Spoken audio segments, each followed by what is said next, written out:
Hello everybody, my name is VS Lightning or Doom VS here. I'm doing a commentary over one of B-Tran's videos today. It's a 55 gun streak with the Maverick, with the new DLC gun. I'm sure you guys know all about it by now. It's been out for a little bit, but this is a pretty good game. It's on Whiteout, a map that I don't think is all that good for going for gameplays on, but he seemed to do alright with it. So if you enjoyed the gameplay, be sure to check his channel out. The link will be in the description for more amazing gameplays such as this. And if you enjoy the commentary, of course, you can check out my channel as well. But what I'd like to talk about today is what each Call of Duty brought to the table in particular. I think each game had some good stuff that it brought forth. Some things I think better than others that really helped the series along. Of course, each had their flaws, but I'm not going to talk about that in this commentary.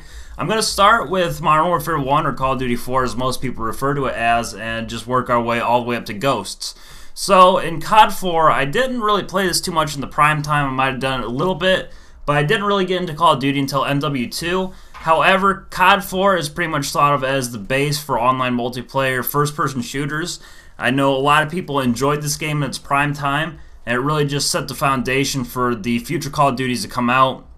It was the first that we see in our perks and kill streaks in Call of Duty, and even though it only had the 3 kill streaks, which were the UAV, the airstrike, and the attack helicopter, I believe, it again set the foundation for the future games to bring even more kill streaks in and kind of expand through that. And that's really what Call of Duty 4 brought to the table. It was just the base for the future Call of Duties. World at War didn't bring too much to multiplayer, but it did have zombies, which is a gigantic thing in Call of Duty now. I personally only bought the map packs in Black Ops 1 and Black Ops 2 strictly for the zombies maps.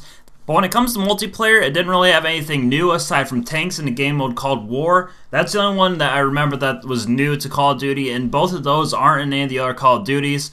Modern Warfare 2, I believe, is, in my opinion, the biggest asset to Call of Duty. It brought a lot of new things. It brought more perks and more kill streaks, most specifically the nuke, which I think really helped Call of Duty. Not so much the Treyarch games because they didn't bring any kill streaks like that forward. They had the nuclear in Black Ops 2, but that doesn't really count. It wasn't much of a kill streak, and all that it gave you was a medal that popped up. But the nuke really set the way for the Moab and the Chemstrike, both of which I'll talk about in their respective games, but the nuke was just the best thing to go for in Modern Warfare 2, especially with all the extra perks that they added in. The only unfortunate thing was One Man Army and Danger Close, which wasn't really that bad during the game's prime time, but after Black Ops 1 came out, a lot of people just started playing like that. Quickscoping also, I believe, started mostly in Modern Warfare 2, or really took off. I know a couple people did it in Call of Duty 4, and that's probably where it started, but Modern Warfare 2 is really known for its quickscoping, which isn't a bad thing. It's not a good thing. I'm kind of neutral on that.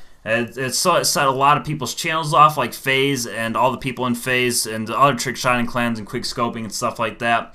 But the nuke is the biggest thing in MW2, in my opinion, that they brought forward. Infinity Ward really seems to be bringing the most to the table at this point. But moving on to Black Ops 1, the only thing that I could really think of that was new about this game were the sniping mechanics, how you had to scope in to actually be able to get a kill. It made quickscoping a little bit harder, not impossible, but more difficult.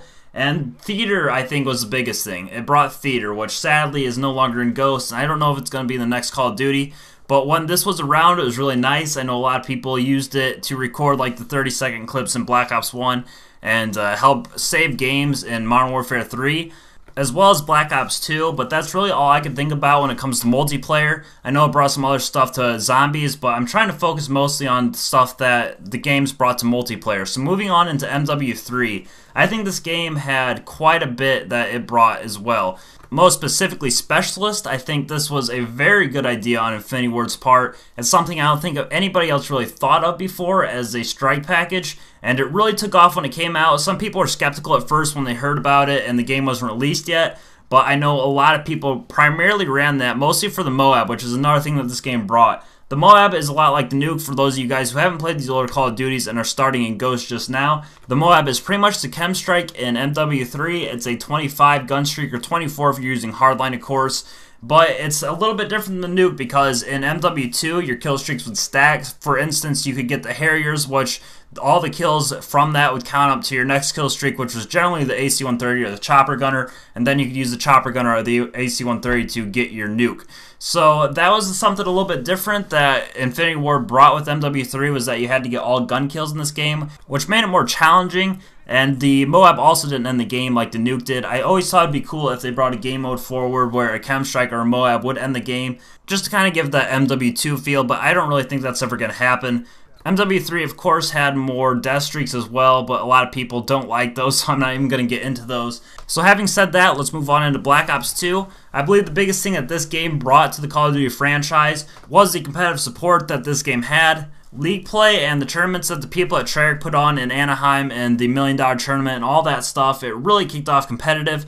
And since that competitive has really grown, a lot of people have said that this game was meant for competitive, even though I don't think that's entirely accurate, but it brought things like Hardpoint, which was a very big competitive game mode. I'm not sure why Ghost didn't bring that back. Maybe the map size, it probably would have had some issues with that. But competitive is really big now. It's a huge thing. I think it might even be bigger than pubs. The tournaments were pulling like 60,000, 70,000, I think even up to maybe 90,000 viewers when they were doing some of the tournaments. So Black Ops 2 really helped kick off that. And finally on to Ghost, which I only have a few things to talk about. But the only thing I think this game really brought that was new to the Call of Duty franchise were the hybrid servers. A lot of people thought that they were dedicated servers before the game came out. But being hybrid servers are only partially dedicated and partially P2P. I believe if they were full undedicated servers, this game would play a lot better, but it is what it is. And that's pretty much it for the commentary, so please like the video to support the Doom Clan.